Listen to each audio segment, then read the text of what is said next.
Gary Lineker must be impartial as hosts important show, says ex-BBC boss. Former Director General Lord Birt has said presenters such as Gary Lineker, who are inextricably bound up with an important BBC programme, should have to abide by impartiality rules. The executive, who led the BBC between 1992 and 2000, appeared before the Digital, Culture, Media and Sport Committee, DCMS, as part of a session in the wake of the pundit and former England player's 3-day suspension from Match of the Day. Lineker was taken off by the BBC after posting a tweet in which he said the language used by the government to promote its asylum plans was not dissimilar to 1930s Germany, but was returned following a boycott by top on-air talent. Lord Birt, 78, told the committee he hoped the BBC's ongoing review about its social media guidelines, which will look at the responsibilities of freelancers such as Lineker, offered crystal clarity to its employees. Asked whether he thought viewers appreciated the difference between news staff and freelancers, Lord Birt said, "I am sure the public doesn't even think about it. What it knows is that Match of the Day is one of the most important BBC programmes, and this is a well-established presenter.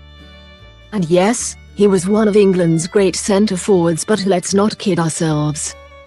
His status, his standing and his power arises above all else from presenting this extremely important programme."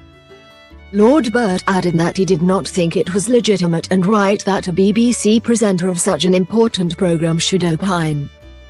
He asked the committee to imagine a presenter of Strictly Come Dancing, another flagship BBC show, who was passionately opposed to immigration and spoke openly about stopping small boats. "I would take the same view of both examples," he added. "It doesn't matter whether it comes from the left or right.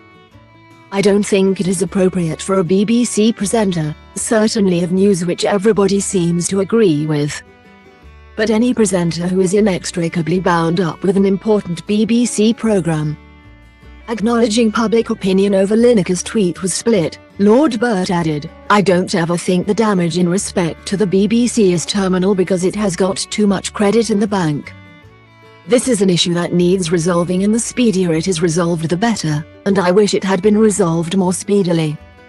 In one way or another, it is going to be resolved, we will all move on, and I have no doubt whatsoever that at the end of this the BBC's absolute commitment to impartiality will remain intact."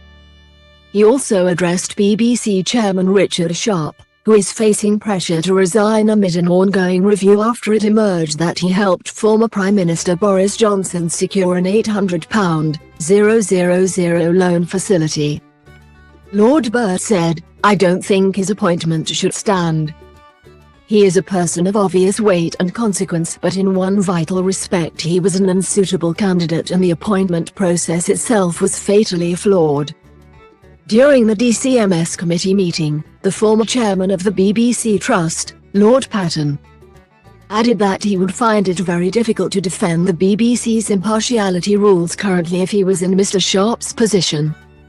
The former Conservative Minister and Governor of Hong Kong praised the BBC's current Director General Tim Davie as a terrific guy who will handle this complex situation very well, but questioned how his chairman is assisting him. "I think there are some occasions when you have a right as a chief executive, you have a right to have the chairman's hand on your shoulder and the chairman taking some of the flak. I think that's what your chairman is supposed to do," he said. "I also happen to think that Gary Lineker, as well as being a very good broadcaster, is highly intelligent and doesn't say things which aren't the result, I'm sure, of a good deal of reason and assembly of evidence."